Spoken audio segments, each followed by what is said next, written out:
à tous et bienvenue dans ce tout nouveau format de votre émission Célébration. Chaque mois, nous vous proposons de partir à la découverte d'une Assemblée de Dieu de La Réunion. Et vous l'avez compris, pour ce tout premier nouveau numéro, nous sommes sur Saint-Louis avec l'usine du Gol juste derrière moi. Nous vous proposons donc de découvrir l'Assemblée de Dieu de Saint-Louis en compagnie des pasteurs Michael Vienne et Yann Carillou.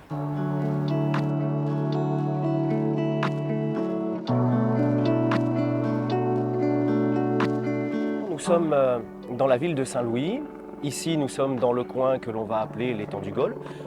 La ville de Saint-Louis compte environ 54 000 habitants. C'est ça. Et puis on peut compter deux grandes parties. Saint-Louis avec son côté centre et la rivière Saint-Louis. Et puis ensuite, il y a tous les écarts avec ses différents quartiers. L'étang du Gol, Palissade, Saint-Louis Centre, les Macs, la rivière Saint-Louis, Gol-Léo.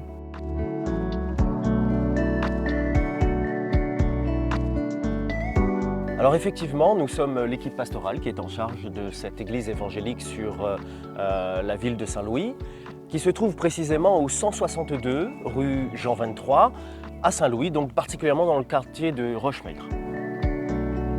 Qu'est-ce qu'une église évangélique? Lorsque l'on parle déjà d'évangélique, il faut comprendre que ça vient de ce terme évangile, qui signifie bonne nouvelle.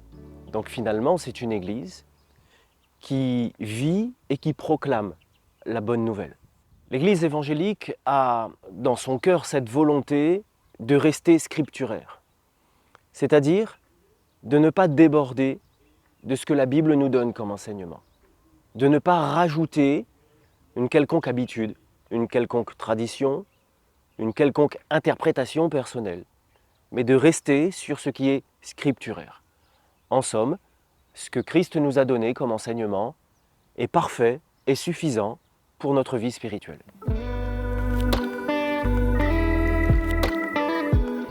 Dans notre église de Saint-Louis, nous avons plusieurs formats.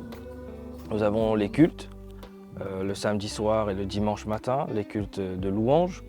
Nous avons nos réunions de prière en semaine, nos réunions d'édification où on partage les thèmes de la Bible avec l'église. Et puis pour les différentes tranches d'âge, nous avons des formats spécifiques comme le culte des enfants, la tranche d'âge des ados avec un format adapté, la jeunesse entre 18 et 35 ans et aussi un format adapté pour les aînés de l'Église. Pourquoi les gens viennent à l'Église? Lorsque quelqu'un a vraiment à cœur de rencontrer Jésus, il y a une expérience personnelle qui est faite, une rencontre personnelle. Et le cœur de cette personne, ensuite, a vraiment ce désir profond de vivre la communauté, de vivre l'Église. Ainsi, pour pouvoir vivre sa foi, la personne a ce désir d'être avec les autres. Et à l'Église, il y a cette nourriture spirituelle, il y a cette communion spirituelle, il y a cet enseignement que l'on reçoit. Il y a donc cette possibilité à chacun de pouvoir grandir dans sa vie spirituelle parce que par l'Église, Dieu bénit les uns et les autres. Dans l'Église, on trouve des personnes d'horizons très élargis. On a des personnes qui ont rencontré Jésus et qui viennent à l'Église parce qu'à la base, il y a eu une guérison.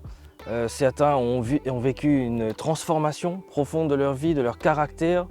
Et on a des personnes qui sont nées dans l'Église, qui ont grandi dans l'Église, mais le point commun, c'est que nous partageons tous la même foi, une foi centrée sur Jésus.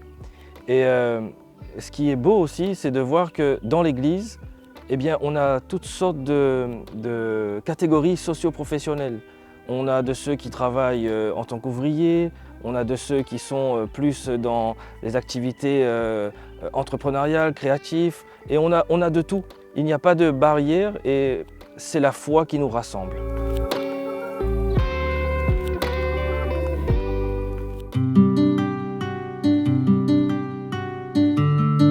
Chaque mois, un nouveau témoignage viendra enrichir ce nouveau format, mettant en lumière des vies transformées par une rencontre personnelle avec Dieu. Dans ce numéro, le pasteur Yann Carillou nous partage son parcours, comment au cœur d'une période difficile de sa vie, il a fait une rencontre personnelle avec Dieu et a choisi de le suivre.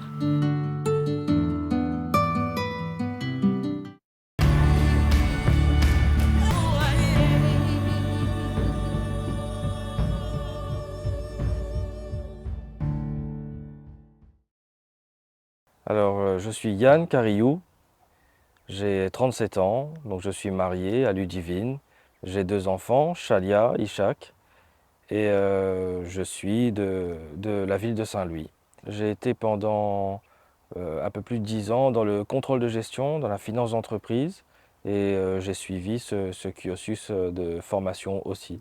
Mon histoire avec Dieu, elle a commencé très tôt, très jeune, puisqu'en réalité, à l'âge de 3 ans, mes parents ont rencontré le Seigneur et j'ai eu cette possibilité de grandir dans l'Église. Mais et très jeune, j'ai eu conscience que Dieu existait, qu'il était réel, qu'il était présent, qu'il était là. Mais je ne sais pas si dans mon jeune âge, je pouvais dire que je l'ai rencontré. Et finalement, cette rencontre a eu lieu bien après. Cette rencontre a eu lieu dans un passage de ma vie qui a été assez difficile, où je suis tombé malade. En réalité, à l'âge de 27 ans, j'ai fait un infarctus et ça a été un choc énorme pour moi. Et il y a eu tout un impact sur le plan psycho, sur mon moral, sur la confiance en moi-même, sur la confiance dans mon corps. Mais c'est au plus bas, c'est à ce moment-là que j'ai rencontré Jésus, par sa parole. C'est là que j'ai vu que la parole de Dieu avait cette capacité de rassurer un cœur qui était dans l'agitation, d'apaiser un cœur qui était dans l'anxiété. C'est là que j'ai vu que la parole de Dieu, eh bien, elle avait cette capacité de restaurer un cœur qui a été vraiment brisé. Il faut replacer un peu le contexte. C'est que les priorités de ma vie, c'était avant tout une réussite professionnelle, une sécurité financière pour ma famille, et donc tous mes efforts, tout mon temps, toute mon énergie étaient sur cet objectif de carrière. Et ce qui fait que l'infarctus a été une pause dans ma vie. Et ça m'a poussé à réaliser que j'étais peut-être sur un objectif de vie qui n'était pas le bon. Et ça m'a permis de remettre Dieu à la première place de ma vie. Parce qu'en réalité, j'ai compris dans ces moments difficiles que le refuge le plus solide, le plus fiable, qui ne change pas, qui ne varie pas en fonction de nos conditions physiques, de notre âge, ce refuge, il porte un nom. Ce refuge, c'est Jésus. Aujourd'hui, ça va mieux. Aujourd'hui, j'ai de l'espérance dans mon cœur. À ce moment-là, je n'étais pas encore papa, mais maintenant je suis papa de 2 enfants. Il y a de l'espérance dans mon cœur, il y a ce désir de vivre pleinement ma vie avec Jésus.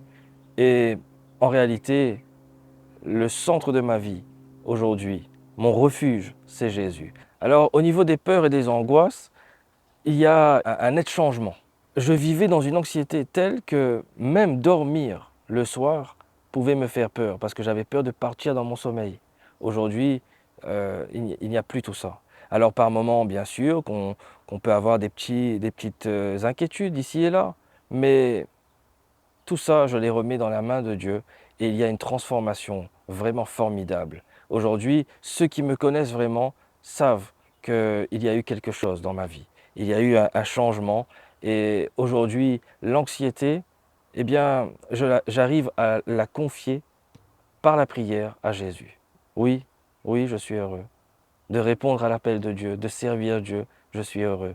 D'aider ceux qui passent par l'anxiété, je suis heureux de le faire. Parce que je sais que ce que Jésus a fait pour moi, Jésus est capable de faire pour nos amis qui traversent des passages difficiles de leur vie. Parfois, on construit des refuges par nous-mêmes, mais on se rend compte que ces refuges ne tiennent pas. Et quand on a trouvé le refuge qui ne bouge pas, le refuge solide en Jésus, ce rocher, eh bien, on a de la joie de le partager. On a la joie de présenter ce refuge à ceux qui souffrent d'anxiété. Après ce beau témoignage, place maintenant à ce qui fait le cœur de cette émission, le message de l'Évangile apporté aujourd'hui par le pasteur Michael Vienne. Ces temps seront introduits et conclus par 2 chants apportés par l'équipe de louanges de l'Assemblée de Dieu de Saint-Louis. Je vous souhaite à tous une très bonne écoute.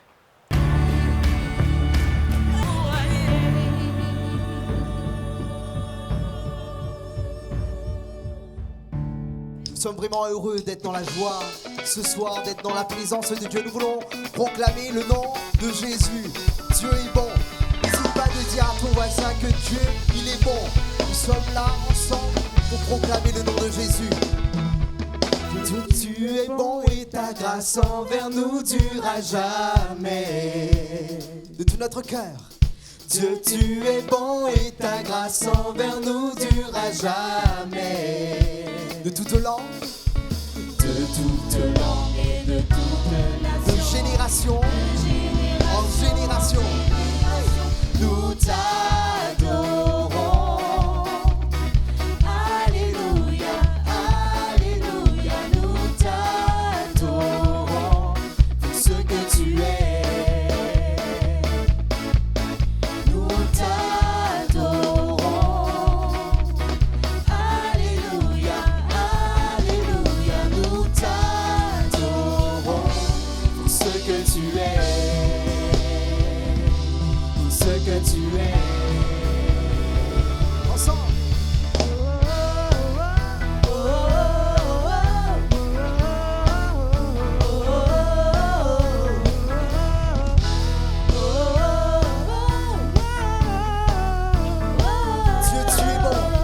Dieu, tu es bon et ta grâce envers nous durera jamais.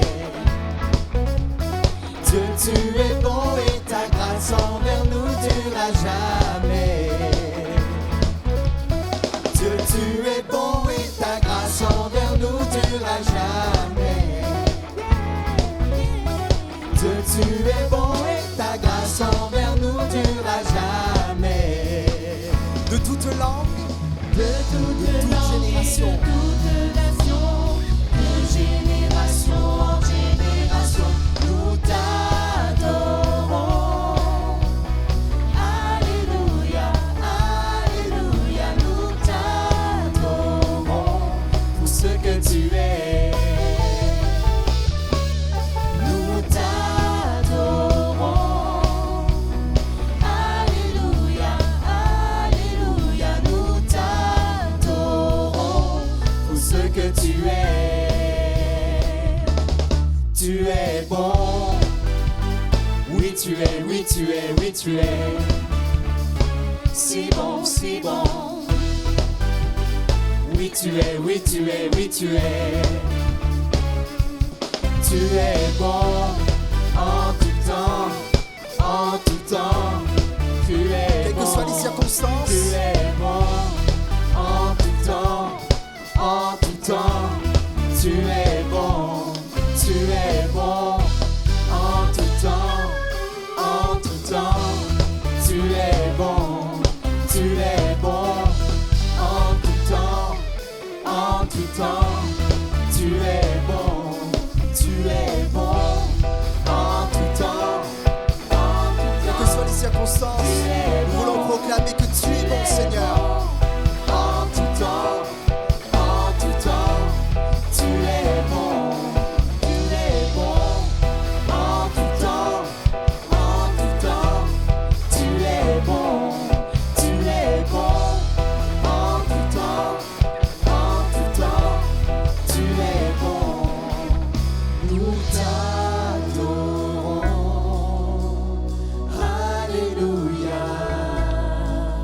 Nous t'adorons, Seigneur. Nous t'adorons. Alléluia, Alléluia, nous t'adorons Pour ce que tu es, pour ce que tu es, pour ce que tu es. Que notre Dieu soit béni. Nous voulons chanter gloire. Bonsoir à tous Gloire à notre Dieu. et bonsoir à toutes. Il est J'espère que vous tellement allez bien. de choses pour nous. Nous sommes Je suis vraiment content de heureux partager ces ensemble. moments avec vous. Ça fait tellement du bien à chaque fois. C'est vrai d'être dans la présence de Dieu et le Seigneur nous accorde ce privilège d'être dans sa présence. Vous avez déjà réfléchi là-dessus? C'est incroyable quand même le privilège que Dieu nous fait. Lui qui est parfait, lui qui est Dieu, lui qui est sans faille. Il nous accorde le privilège de pouvoir partager sa présence. Alléluia. C'est un bonheur de vivre le culte. Mais il est important aussi de le dire que nous avons notre temps de culte personnel et ce temps que nous vivons ce soir, il prend aussi une autre dimension parce que vous êtes là. C'est un plaisir de partager ces moments avec vous et que Dieu vous bénisse. J'aimerais partager avec vous sur ce que le Seigneur a mis sur mon cœur pour notre culte ce soir, avec pour thématique de se dire, quand ça ne suffit pas. Vous avez déjà été confronté à une situation où peut-être vous vous êtes fait cette réflexion, oui, mais ça ne suffit pas. Alors je commencerai par cette histoire. Il s'agit d'un jeune homme. Il est dans son village et à un moment il regarde et il voit une dame, elle est âgée, elle n'a plus beaucoup de force et elle est confrontée à un problème, cette dame. Son problème, c'est que son robinet à la maison est cassé. C'est le seul qu'elle a. Son robinet est cassé et elle n'a plus accès à l'eau courante. Il faudrait donc qu'elle prenne plusieurs seaux, qu'elle aille jusqu'à la fontaine, qu'elle remplisse les seaux, qu'elle revienne à la maison, mais elle ne peut pas. Elle ne peut pas le faire. Elle n'en a pas la force. Et ce jeune homme, il considère la situation de cette dame. Il est là, il regarde. Quand même, je ne peux pas la laisser comme ça, cette dame. Il faut que j'intervienne, il faut que je l'aide. Alors il va voir la dame. Madame, vous inquiétez pas, je vais vous aider. Je vais vous ramener des seaux d'eau. Alors il va prendre des seaux à la maison, il en prend 2, il va à la fontaine, il remplit les seaux et puis il y va. Sauf que quand il arrive au domicile de la dame, il se rend compte qu'il ne reste que ça d'eau au fond du seau. Le seau est percé. Ah, bien évidemment, vous êtes d'accord avec moi, la quantité d'eau qu'il a ramenée, ce n'est pas suffisant. Alors il va recommencer et il va remettre de l'eau. Et puis il va arriver jusqu'à la dame. Et quand il arrive à la maison de la dame, il reste ça. Vous êtes d'accord avec moi? La quantité d'eau, ce n'est pas suffisant. Et il va recommencer une 3e fois. Et il y a un voisin qui est là, il regarde et il appelle le jeune homme. Pour ce soir, on va l'appeler Michael. Il appelle le jeune homme. « Hé, Michael, viens voir un petit coup là. » Eh bien, tu n'as pas vu que ton seau est percé? Si, j'ai vu. J'ai vu que le seau est percé, mais bon, de toute façon, l'objectif, c'est que j'aide cette dame. Et là, son voisin lui regarde et lui dit, la bonne volonté, c'est bien, mais si tu veux vraiment aider cette dame, répare ton seau, ou alors prends un autre seau, parce que là, tu n'as pas fini. Alors Paul prend un nouveau seau, je dis Paul, Michael, pardon, sur mes écrits c'est écrit Paul, mais c'est Michael, hein. Michael prend un nouveau seau et ce seau-là, cette fois-ci, il n'est plus percé. Il retourne à la fontaine et cette fois-ci, enfin, elle peut avoir une quantité d'eau suffisante pour elle. Quelle est la morale de cette histoire? Vouloir ne suffit pas.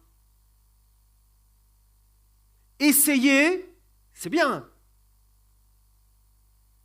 Mais souvent, ça ne suffit pas. Il est important pour nous de comprendre, et lorsque l'on est dans le domaine spirituel et quand on parle de notre vie spirituelle, voyez-vous, le tout, c'est pas d'essayer. C'est de se donner complètement et entièrement pour la cause de Christ. C'est-à-dire tout mettre en œuvre pour. Parce que si nous dressons un constat, et permettez-moi ce soir, je serai surtout pratique dans mon partage avec vous. Si nous dressons un constat, un diagnostic, disons, parce qu'il est important pour nous d'être réalistes sur notre vie. Je pourrais te poser cette question, et on pourra changer de diapo, s'il te plaît. On pourrait se poser cette question juste après pour la diapo. Est-ce que ton seau est percé? J'aimerais te poser cette question.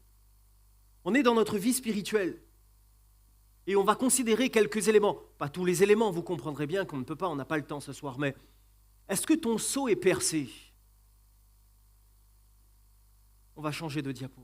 Comme un médecin qui nomme une maladie, comme un médecin qui va identifier clairement ce qui manque. Parce que voyez-vous, trop souvent, on se bouche soi-même les yeux en refusant de voir nos lacunes. Vous avez remarqué combien c'est beaucoup plus facile de mentionner, de relever, de souligner, de surligner les défauts des autres. Par contre, nous, on n'a jamais de défauts. Mais voyez-vous, sans détour, quand on regarde un peu notre vie, sans détour, on peut sans aucun doute dire, bien souvent, ça ne suffit pas. Est-ce que tu peux regarder un petit peu les différents domaines de ta vie, considérer un peu, voilà, l'évolution de ta vie spirituelle? Quel constat chacun d'entre nous, nous pourrions faire?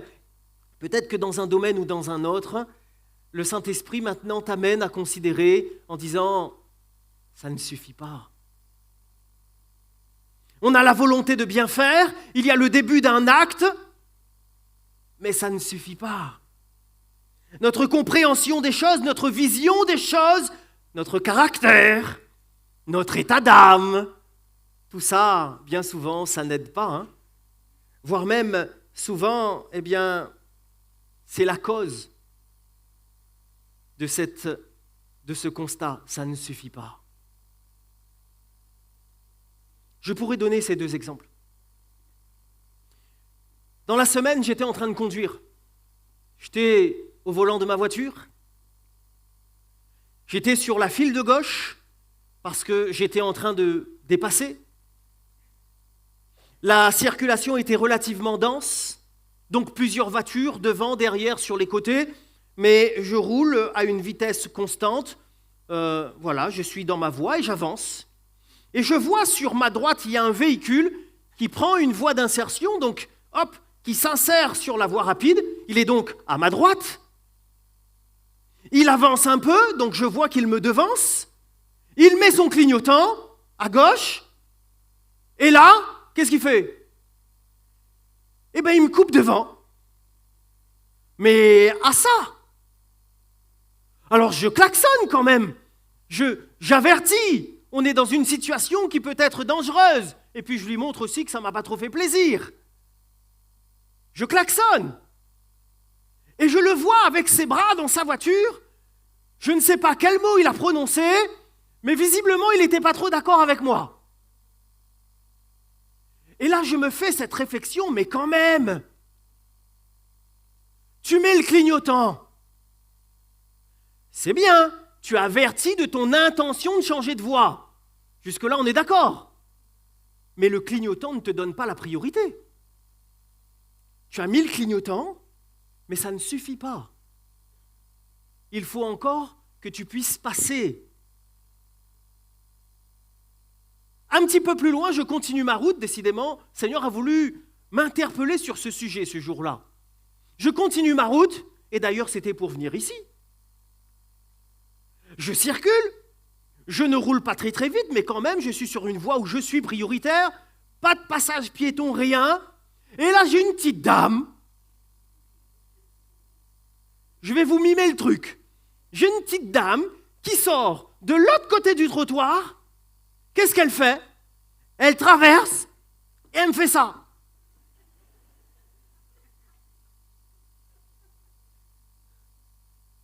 Et moi, je suis interpellé, je dois me débrouiller, je dois m'arrêter.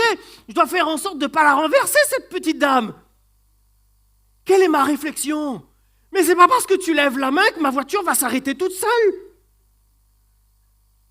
Tu lèves la main, c'est bien, c'est poli, tu me montres que tu es là, mais moi j'ai tout un tas de choses à gérer.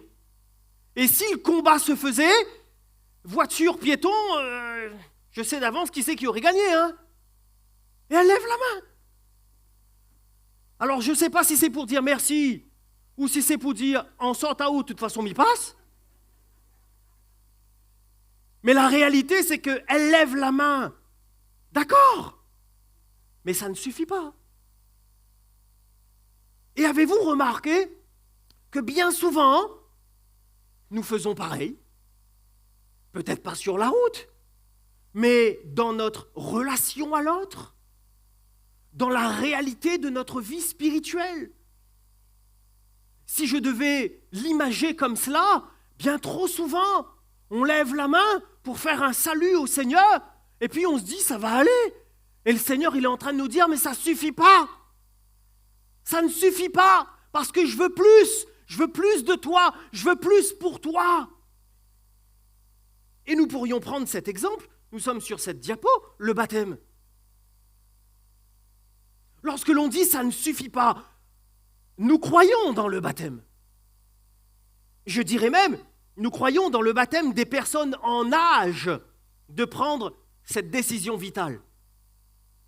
Notre credo, c'est-à-dire notre confession de foi, ce en quoi on croit, sur le site des Assemblées de Dieu de la Réunion, il est écrit que nous croyons dans le baptême par immersion, ordonné à ceux qui sont passés par la repentance et qui ont reçu Jésus-Christ comme leur sauveur et Seigneur personnel. Nous croyons dans le baptême.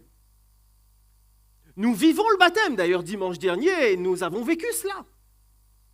Nous croyons dans cette doctrine. Il est important de remettre les choses à leur place. La Bible dit, dans Luc 3,8, « Produisez donc des fruits dignes de la repentance et ne vous mettez pas à dire en vous-même, nous avons Abraham pour père. » Produisez donc des fruits dignes de la repentance. Une simple identification, un simple sentiment d'appartenance à une église ne suffit pas. Le simple fait de dire « c'est bon, moi je viens à la mission », ça ne suffit pas. J'irai même jusqu'à dire « le simple fait de dire « c'est bon, je suis baptisé » ne suffit pas. Il faut le fruit d'une vie régénérée. 1 Pierre 3, 21, ce n'est pas le baptême qui enlève la souillure de la chair, mais c'est l'engagement de son être entier pour son sauveur. Le baptême n'est pas un bain. Nous sommes d'accord? Quand on passe par les eaux du baptême, on n'est pas en train de frotter avec du savon, on n'enlève pas les microbes. C'est pas parce que je passe par les eaux du baptême que je suis pardonné de mes péchés. Le baptême est l'expression du pardon que j'ai déjà reçu, parce que c'est Jésus qui me pardonne de mes péchés. Romains 6, 4, nous avons été ensevelis avec lui par le baptême en sa mort, et un peu plus loin il est dit, afin que nous marchions en nouveauté de vie, afin que... Et on voit qu'il y a un travail avant le baptême, et il y a un fruit après le baptême. Et il est extrêmement facile pour nous maintenant de dire que passer par le baptême, c'est bien. Et j'aimerais encourager ceux qui n'ont pas pris encore cette décision. Il est important d'officialiser le cœur que tu as pour le Seigneur. Il est important d'officialiser, de proclamer publiquement ton amour pour Dieu, le don de ta vie pour le Seigneur, ton désir de marcher avec lui et pour lui. J'aimerais encourager quelqu'un qui peut-être hésite encore. Si le Seigneur est important pour toi, prends ta décision, engage-toi. Mais j'ai bien dit, engage-toi. Parce que ce n'est pas un bain, mais c'est une alliance. Afin que, il y a donc bien une réalité qui suit la volonté. Il ne s'agit pas seulement d'une intention, mais comme je viens de le dire, d'une alliance. Nous pouvons donc noter ce qui ne suffit pas. Être baptisé ne suffit pas s'il n'y a pas la nouvelle naissance au préalable. Être baptisé ne suffit pas si c'est un rite qui est sans réalité au rapport de la mort au péché. Être baptisé ne suffit pas si ce n'est qu'un acte extérieur sans engagement de conscience. Ça ne suffit pas. Nous pourrions prendre le pardon. Deuxième exemple. Proverbe 28, 13 nous dit « Celui qui cache ses transgressions ne prospère pas. Mais celui qui les avoue et les délaisse obtient miséricorde. Ça, c'est une grâce de Dieu quand même. Hein. Joël chapitre 2, verset 12. Retournez à l'Éternel votre Dieu. Et un peu plus loin, il dira, déchirez vos cœurs et non vos vêtements. Déchirez vos cœurs et non vos vêtements. Nous comprenons cela, puisqu'à l'époque, lorsqu'il y avait un drame, lorsqu'il y avait l'expression d'une tristesse profonde ou d'une désapprobation profonde, eh bien, ils avaient l'habitude de déchirer leurs vêtements. Ça montrait vraiment le drame dans lequel ils étaient. Et le Seigneur appelle chacun d'entre nous à ne pas être seulement dans l'expression extérieure, encore, quand il y a une expression extérieure, mais surtout dans cette réalité de cœur. Le pardon, c'est un grand sujet pour notre société. Moi, ça m'interpelle quand on voit qu'une nation est capable de mettre en chair à canon sa propre nation, juste dans l'objectif d'en détruire une autre. Ça fait des siècles qu'il y en a qui doivent vivre un pardon profond. Mais au lieu de regarder les autres, il est important de regarder aussi à nous, regarder à soi. Je dirais, voyez-vous, avoir conscience que l'on doit vivre le pardon, c'est bien, mais ça ne suffit pas. Il faut le vivre réellement. C'est uniquement quand on vit le pardon qu'on bénéficie de la grâce liée au pardon. Souvent, on veut être délivré, souvent on veut être béni, souvent on veut être rétabli, mais on oublie de passer par le début, par la base. Je l'ai noté donc ainsi. Les blessures d'hier, si elles ne sont pas traitées, donc si elles ne sont pas guéries, les blessures d'hier, elles vont suinter aujourd'hui et elles vont gangréner demain. Parfois, on a comme une intention, on a comme une volonté, une sensation, une émotion, mais ça ne suffit pas. Il nous faut vivre la réalité de cette foi en Jésus-Christ. On pourrait prendre comme exemple un enfant. Alors que le père, peut-être, est en train de lui dire « ce que tu fais n'est pas bien », en train de le reprendre et en train de pouvoir lui faire comprendre que la situation, que ses actes, que son intention, sa manière de réfléchir, elle n'est pas bonne. Et nous pouvons faire face à deux réactions. Vous avez, premièrement, l'enfant qui peut-être va dire « oui, d'accord, pardon ». Vous avez déjà vécu ça? Ça s'est pour finir avec ça. Hein? Oui, il est bon, pardon. Des fois, on ne dit pas oui, il est bon, mais pardon. Ou alors, on a cette autre réaction de cet enfant qui va venir vers son père en tendant les bras et en pleurant « Papa, pardon, je reconnais ce que j'ai fait, c'est pas bon, pardon !» Votre attitude de cœur, elle sera comment vis-à-vis de l'une ou de l'autre situation? Pourtant, dans les deux cas, on a demandé pardon. Mais voyez-vous, il y a des actes qui viennent vous montrer une profondeur de cœur et d'autres qui vous prouvent une légèreté de cœur. C'est pour cela que je dirais, voyez-vous, permettez-moi d'expliquer mon propos, parce qu'il ne faut pas prendre cela juste comme ça, il faut garder un texte dans son contexte. Mais ce que je dirais, c'est que, voyez-vous, demander pardon au Seigneur, ça ne suffit pas. Je répète, demander pardon au Seigneur, ça ne suffit pas. Ça ne suffit pas. Demander pardon sans la foi, notre demande est vaine. Parce que trop souvent, c'est pour finir avec, ou c'est pour calmer un petit peu notre conscience. Seule la foi en Christ nous donne accès au pardon de Dieu. Demander pardon au Seigneur, ça ne suffit pas. Ça ne suffit pas, parce que demander pardon sans la repentance, on ne peut pas être pardonné. Repentez-vous et convertissez-vous. Produisez des fruits dignes de la repentance. Il faut que vous vous repentiez et que vous vous convertissiez à Dieu et faire des œuvres dignes de la repentance. Acte 26. Nous nous rendons compte ici que la repentance, bien évidemment, et on pourrait prendre l'exemple de Judas, la repentance n'est pas le remords. Le remords touche mes émotions. La repentance touche mon âme. Les remords, c'est comme un petit regret au-dedans de soi en disant « T'es les vrais, il n'aurait pas dû faire ça. Hein. » La repentance me pousse vers Christ. La repentance me pousse à considérer la situation, à vouloir changer les choses et à ne pas y revenir. Métanoïa, un changement de direction pour mon âme. Je ne veux pas rester sur ce chemin du manquement, mais je veux emprunter le chemin de la grâce et de l'abondance en Christ. Demander pardon ne suffit pas, il faut que mon cœur parle.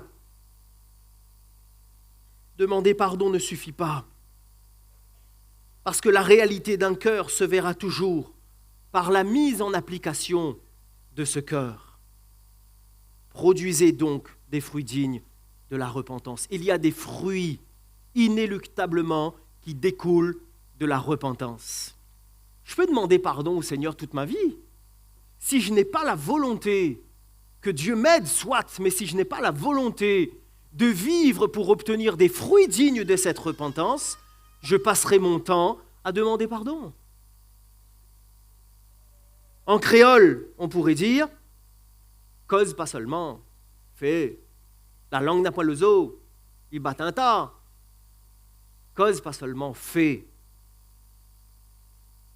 Alors j'aimerais prendre cet exemple. Et on va faire cette lecture ensemble si vous le voulez bien. Marc 10, à partir du verset 17. Nous sommes dans cette histoire du jeune homme qui vient voir Jésus, le jeune homme riche. Marc, chapitre 10, verset 17. Et il est dit, comme Jésus se mettait en chemin, un homme accourut et se jetant à genoux devant lui, il dit, « Bon maître, que dois-je faire pour hériter la vie éternelle ?» Alors on a une situation là ici qui est quand même appréciable, hein? Une intention de cœur, des actions, un truc, waouh, là on peut dire vraiment, c'est spirituel et tout, il se prosterne devant le Seigneur, la vie éternelle, etc. Alors Jésus lui dit, « Pourquoi m'appelles-tu bon? Il n'y a de bon que Dieu seul. Tu connais les commandements. Tu ne commettras point d'adultère, tu ne tueras point, tu ne déroberas point, tu ne diras point de faux témoignages, tu ne feras tort à personne, honore ton père et ta mère. » Alors, le jeune homme va répondre, « Maître, et notez bien sa réponse, j'ai observé toutes ces choses dès ma jeunesse. » Jésus, l'ayant regardé, l'aima et lui dit, qu'est-ce que Jésus a dit? « Il te manque quelque chose. » Ah, ça ne suffit pas. Il te manque quelque chose. Va vends tout ce que tu as, donne-le aux pauvres, et tu auras un trésor dans le ciel, puis viens et suis-moi. Mais affligé de cette parole, cet homme s'en alla tout triste, car il avait de grands biens. Alors j'aimerais rétablir tout de suite le fait que le Seigneur n'est pas contre le fait que nous possédions ou non quelques richesses sur cette terre. Mais encore une fois, nous parlons du cœur. Veille sur ton cœur plus que toute autre chose. Ce qu'on peut dire ici, c'est qu'il vient à Jésus avec une belle intention quand même. Il y a la foule qui est là. Ce jeune homme, il arrive, hop, il se prosterne devant Jésus. « Oh maître, maître, je veux être sauvé. Qu'est-ce que je dois faire pour obtenir la vie éternelle ?» Il y a une intention qui est là. Elle est noble, elle est belle. Une question assurée qui montre quand même une volonté de vivre les choses de Dieu. Il ne vient pas lui demander comment gérer son business, comment faire fructifier ce qu'il a déjà. Non, non, il recherche la vie éternelle. La démarche est belle quand même. Qu'en pensez-vous? Des actes concrets aussi, hein? Des actes concrets. Et une certaine mentalité qui est déjà là. J'ai observé toutes ces choses dès ma jeunesse. Hein, c'est pas d'hier, hein? Quoique, il n'a pas 80 ans le bonhomme, mais quand même, il s'y est donné, il s'y est appliqué. Et pourtant, voyez-vous, je suis intimement persuadé, pourtant, ce jeune homme, quand il vient voir Jésus, il a conscience que tout ça, ça ne suffit pas. Il le sait. Il vient demander à Jésus comment il faut faire pour qu'il ait la vie éternelle. Tout ça, ça ne suffit pas. Que dois-je faire, dira-t-il. Sa bonne volonté ne suffit pas. Sa bonne pratique ne suffit pas. Sa connaissance ne suffit pas. Parce qu'on constate une forme de consécration, mais elle n'est pas totale. On constate une forme d'observance, mais elle n'est pas totale. On constate la foi, mais elle n'est pas totale. On constate l'acte de venir à Jésus, mais il n'est pas total. Comprenons-nous ce propos? Je peux être un peu fidèle, je peux être un peu religieux, je peux être un peu consacré, mais ça ne suffit pas. 1 Samuel 7,3. Samuel dit à toute la maison d'Israël, si c'est de tout votre cœur, on note l'entièreté ici, si c'est de tout votre cœur que vous revenez à l'Éternel, alors il y a des fruits. Ôtez du milieu de vous les dieux étrangers, les Astartés. Dirigez vos cœurs vers l'Éternel et servez-le, et notez cette précision, lui seul. Et il vous délivrera de la main des Philistins. Joël, chapitre 2, nous dit « Revenez à moi de tout votre cœur ». Dans le domaine de la foi, et pour ce qui est de la vie éternelle, du pardon, etc., permettez-moi de le dire, le plus important, ce n'est pas de participer. Ça, c'est dans le sport. Le plus important n'est pas de participer, mais d'être entier. Et ça, c'est important pour nous. Quand on n'est pas entier, systématiquement, le Seigneur nous dira, il te manque une chose. Ça ne suffit pas. Un peu comme celui qui dira, je suis croyant. C'est quoi la suite? Je suis croyant, mais pas pratiquant. Alors, puisque le culte est filmé ce soir, je me permets de le dire à ceux qui nous suivent aussi, qui nous regarderont. Ça ne suffit pas. Une mesure de foi, c'est bien, mais ça ne suffit pas. Je suis croyant, mais pas pratiquant. Ça veut dire, je regarde de loin, mais je ne m'engage pas. À l'instar de ce jeune homme riche, la réponse de Jésus va être, il te manque quelque chose. Ça ne suffit pas. Alors par rapport à ça, il est important de noter, nous faisons donc face à un danger. Il y a un avertissement qui retentit. Les warnings doivent s'allumer là. On doit prendre conscience que l'insuffisance n'est pas anodine. Elle a des conséquences graves et surtout des conséquences éternelles. Le seau percé ne permet pas d'être efficace. Est-ce que ton seau est percé? Parfois, on veut bien faire les choses, mais qu'est-ce qu'on fait mal? L'esprit, parfois, il est bien disposé, mais la chair est faible. Alors, je ne voudrais pas tordre le sens de ce verset, mais comprenez bien ce que je veux dire, c'est qu'une intention, c'est bien, mais bien faire, c'est mieux. L'un des dangers serait finalement de n'avoir que la forme de la foi et d'en perdre tout ce qui en fait la force. Alors rapidement, je pourrais vous proposer 4 exemples.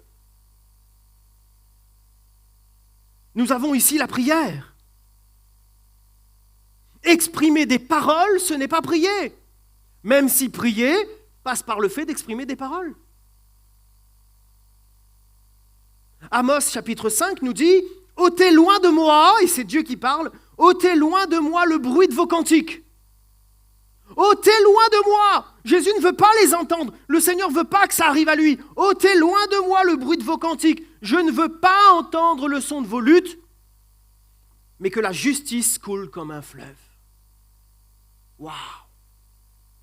Jean 4, 23, les vrais adorateurs adoreront le Père en esprit et en vérité, non pas en apparence. Romains 12, 1, présentez vos corps comme un sacrifice vivant, saint, agréable à Dieu, c'est là votre culte raisonnable. Voyez-vous, dans la prière, dans l'adoration, ce que l'on pourrait dire, ça ne suffit pas. Chanter, ça ne suffit pas. Ça ne veut pas dire qu'il ne faut pas le faire. Il faut le faire. Donner gloire à Dieu par les chants, louer Dieu par les chants. Il faut le faire, c'est biblique. Mais chanter ne suffit pas sans un cœur d'adorateur. Participer au culte, si j'ai une vie double, ça ne suffit pas. L'émotion musicale, s'il n'y a pas la soumission à Dieu, ça ne suffit pas. Ça s'appelle des sensations, mais pas une consécration. Alors nous pouvons rebondir facilement sur la fidélité. Croire que notre présence suffit. Un jour, quelqu'un dira, dans l'assemblée, il y a l'église. Je vous laisse réfléchir là-dessus. Venir à l'église, c'est différent de vivre l'église. Ce sont deux choses différentes. Ou alors, je pourrais là, peut-être, en disant cela, je pense tout de suite à quelques personnes que je connais, pas vous, mais je pense à quelques personnes que je connais, mais on pourrait dire venir à l'église pour quelques fêtes dans l'année, ça ne suffit pas. Ça ne suffit pas. Je me suis déjà posé cette question, pas vous? Est-ce qu'on peut croire vraiment que je vais venir 2 coups à l'église dans l'année et que le Seigneur va me bénir pour toute l'année? Genre, j'ai coulé une pièce, quoi. C'est pour cela qu'on parle de la consécration. Parce que parfois, on peut agir comme si que les autres le voient comme cela, mais Dieu connaît la vérité. Matthieu 15, 8, il le dira en citant le prophète Ésaïe, « Ce peuple m'honore des lèvres, mais son cœur est éloigné de moi. » Ésaïe 1, « À quoi me sert la multitude de vos sacrifices? Je ne prends pas plaisir au sang des taureaux, etc. » Psaume 51, « Dieu ne prend pas plaisir aux sacrifices, les sacrifices qui sont agréables à Dieu, c'est un esprit brisé. » Alors je fais une petite parenthèse. Vous m'accordez le privilège de la petite parenthèse? L'Église est apolitique. On ne fait pas de politique dans l'Église. Ok? Donc comprenez bien mon propos ici. Je ne vais pas parler d'un candidat, d'un parti. Chacun se débrouille. Voilà. Par contre, on prie pour les autorités. Prions pour que Dieu dirige toutes choses. Parce que mine de rien, le choix qui va être fait va impacter la vie des citoyens, la vie de la communauté. Mais voyez-vous, moi je suis interpellé quand même. Parce que de nos jours, que vous le vouliez ou pas, il y a plein de sons, il y a plein d'images qui circulent. Avec Internet, on peut avoir un paquet d'informations. D'accord ? C'est impressionnant de voir comment dans ces derniers temps, vous avez des gens, ils n'ont jamais le temps de venir à la réunion de prière. Devine où ça s'est-il? Meeting politique tous les soirs. Et là, ils trouvent le temps. Incroyable. Vous avez la possibilité de voir des gens qui sont dans la rue, qui vont faire du porte-à-porte, qui vont distribuer les tracts. Dieu, il vient distribuer pour l'évangélisation. Frère, vous n'avez pas fait ça, moi.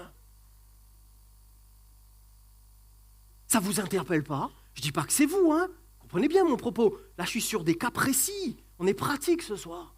Moi, ça m'interpelle.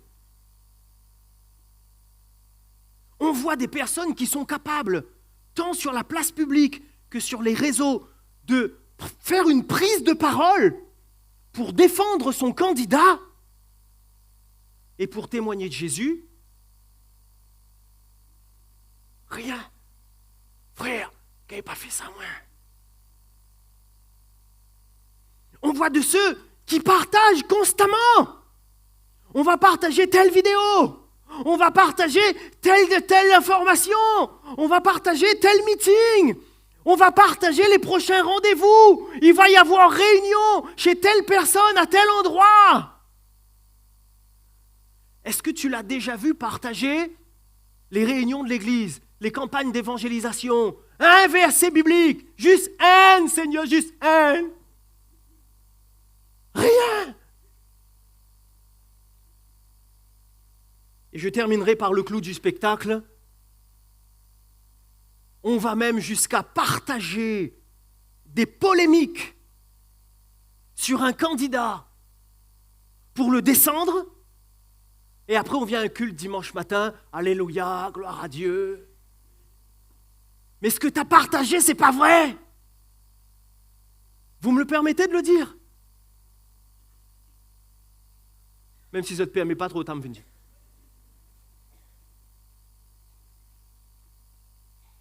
Vous comprenez bien mon propos, je ne fais pas de politique. Je m'arrête sur l'attitude d'un cœur. Ça fait bizarre quand même. Hein? Et après on va dire, frère, m'aime le Seigneur, hein, mais inquiète pas, les vaillants va faire, hein Frédéric, les vaillants va faire. Frère, vous n'avez pas fait ça, moi. En fait, c'est pas pareil. C'est pas que tu peux pas. Et quand je dis tu, comprenez bien, je ne vous vise pas vous, mais je parle à vous quand même. C'est pas que tu peux pas, c'est que tu veux pas. Et mon propos ce soir est de dire, ça suffit pas. Quand on regarde le miracle, là aussi ça m'interpelle. Parce que si je prends l'exemple de Naaman, Naaman doit vivre le fond pour obtenir la forme. Parce que le Seigneur lui donne un ordre clair. Tu vas aller, tu vas te plonger dans les eaux du fleuve et tu seras guéri. Il ne s'agit pas d'aller dans l'eau, mais il s'agit d'aller dans l'eau que Dieu a désignée. Il ne s'agit pas de se plonger dans l'eau, mais de faire comme Dieu l'a dit. Il doit le faire 7 fois, pas 5, pas 6, pas 8. Il ne s'agit pas de choisir une partie qui nous arrange, parce qu'il aurait bien aimé partir dans un autre fleuve, mais de considérer et d'obéir à toute la parole. On doit vivre le fond pour obtenir la forme. Naaman arrive avec une position sociale, une notoriété, une autorité, une lettre du roi, des richesses. Mais pourtant, il lui manquait l'essentiel. Et comprenez bien, il ne lui manquait pas un don supplémentaire, parce qu'il avait ramené déjà pas mal de choses. Hein. Il ne lui manquait pas une lettre supplémentaire. Il ne lui manquait pas non plus une cavalerie supplémentaire. Il lui manquait l'essentiel. Un cœur obéissant au Seigneur. Son ego, sa force et sa richesse ne suffisaient pas.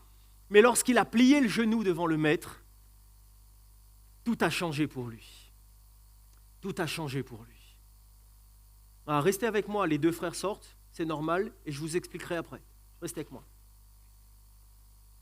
On doit vivre le fond pour obtenir la forme. Alors je termine avec une décision qui incombe à chacun de nous. Un conseil que je te donnerai, mais moi je donne le conseil et toi tu prends la décision. On pourrait poser cette question, quelle décision pour chacun? Ce que Dieu veut, c'est que tu sois pleinement, entièrement rempli de lui. Pas un morceau, pas un petit peu. Ne te contente pas d'une petite bénédiction. Le Seigneur en a un paquet en réserve. Pour recevoir, il faut donner. Voilà quel est mon conseil pour que tu prennes ta décision. Pour recevoir, il faut donner. Parce que, regardez avec moi, je ne dis pas, ce soir je vais recevoir un culte à Dieu. On ne dit pas ça. Comment est-ce qu'on dit? Je vais rendre un culte à Dieu. C'est comme ça qu'on le dit. Vous êtes d'accord avec moi? Eh bien, malheureusement, trop de personnes ont inversé l'ordre. Parce qu'ils viennent au culte pour obtenir une bénédiction.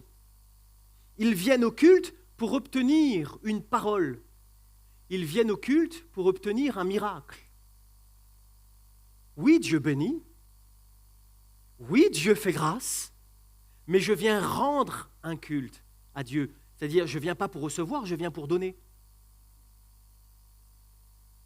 Je viens donner mon culte à Dieu. Trop de personnes ont inversé la direction du culte. On vient donner notre louange.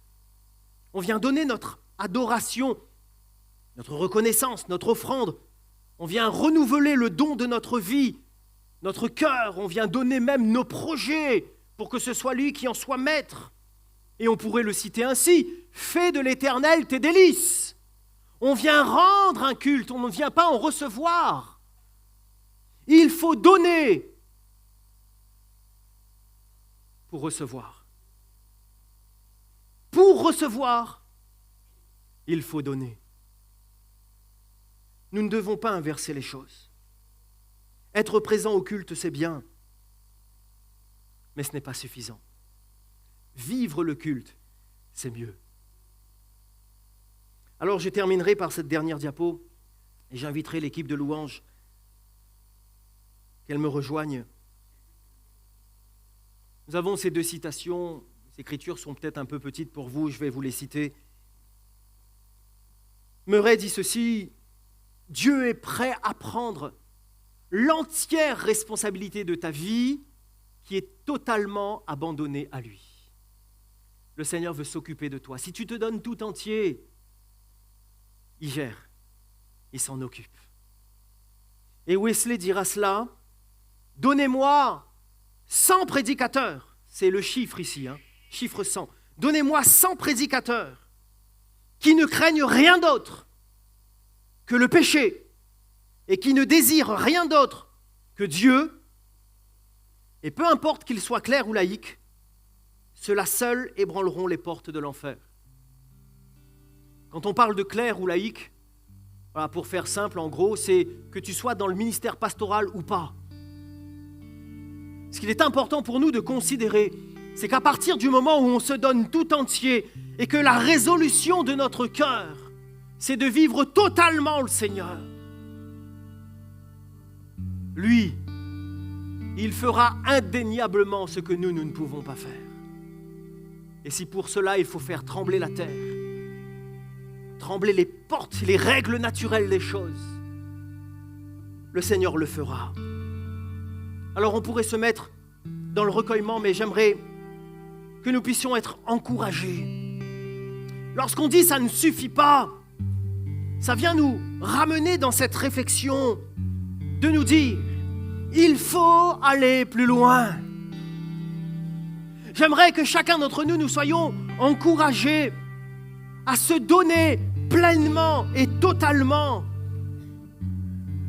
Encouragés à ne pas se contenter de peu, à ne pas se contenter d'un minimum, mais à vouloir plus pour Jésus et avec Jésus. Et on pourrait le résumer ainsi. Se contenter de peu en Dieu n'est pas spirituel. Se contenter de peu en Dieu n'est pas spirituel, mais c'est du gaspillage. Ce que le Seigneur veut, c'est remplir nos cœurs, remplir nos vies, remplir ta vie. Alors, puisque nous sommes venus non pas recevoir un culte, mais rendre un culte à Dieu, nous allons continuer dans ce culte.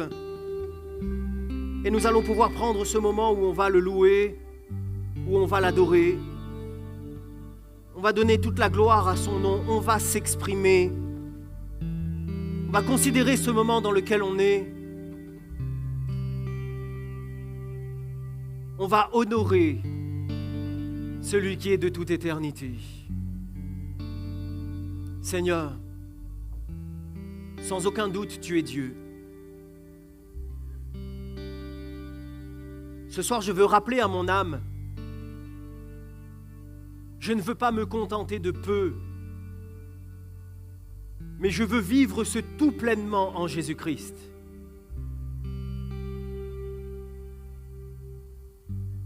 Seigneur, ce soir, je me tiens à nouveau devant toi, te demandant, Seigneur, de venir remplir nos cœurs tout à nouveau. Viens remplir nos vies. Viens remplir notre être. Viens remplir, Seigneur, nos cœurs.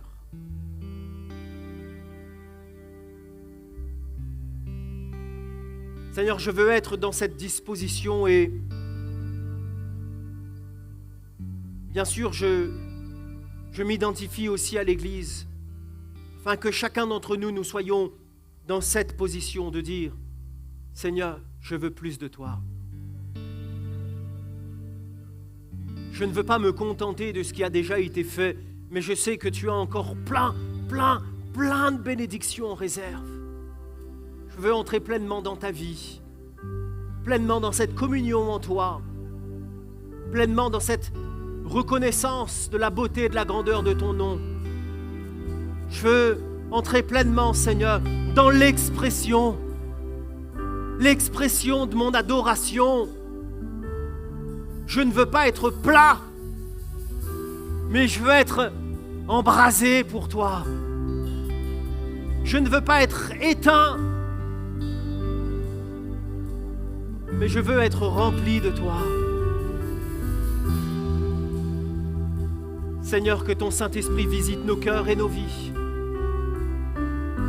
Que ton Saint-Esprit, Seigneur, ce soir, vienne nous renouveler, que notre coupe déborde pour la seule gloire de ton nom.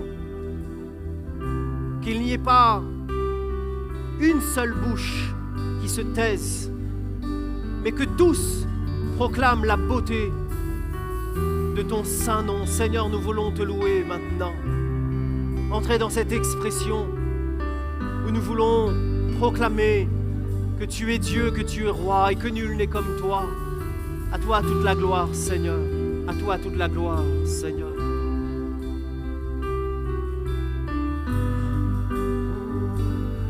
Alléluia.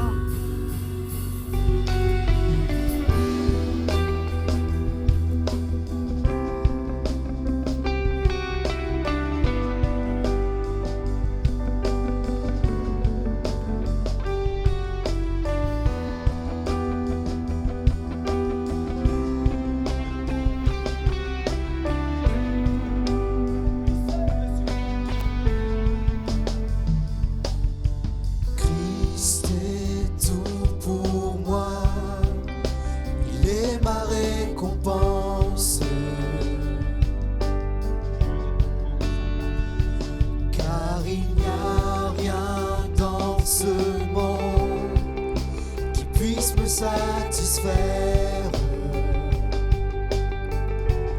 même dans l'épreuve, mon âme chante, oui pour toujours, il m'a sauvé. Christ seul me suffit, Christ seul me suffit. Tout ce dont j'ai besoin est en toi. Tout ce dont j'ai besoin. Christ est mon Seigneur, la joie de mon salut.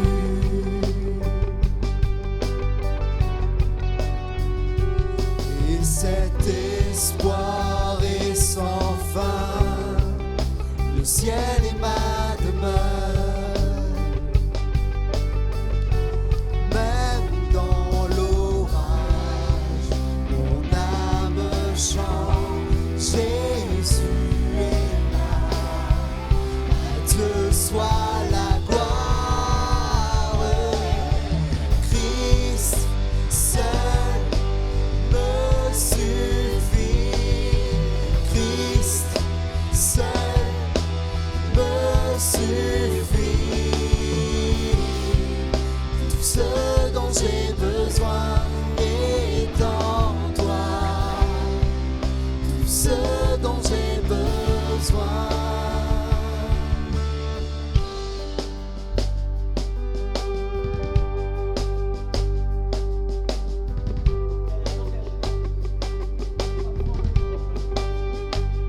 En mon cœur j'ai choisi de suivre Jésus, oui pour toujours, oui pour toujours. En mon cœur j'ai choisi de suivre Jésus.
suffit.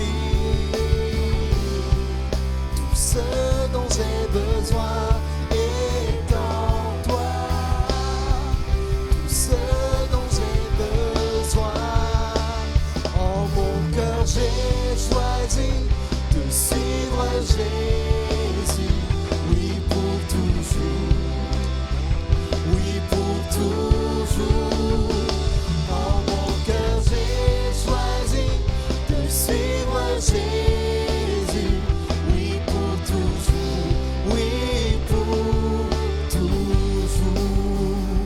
La croix devant moi, Le monde derrière moi. oui pour toujours. Oui pour toujours. La croix devant moi, le monde derrière moi. Oui pour toujours. Oui pour toujours.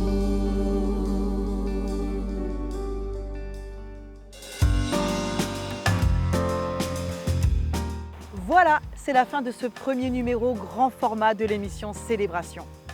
Merci à tous ceux qui ont contribué à la préparation de ce programme. Si vous avez des questions ou des interrogations, n'hésitez pas à nous contacter à l'adresse qui s'affiche juste en bas de votre écran. Nous vous donnons rendez-vous le mois prochain dans une autre ville à la découverte d'une nouvelle église. D'ici là, prenez bien soin de vous et que Dieu vous bénisse.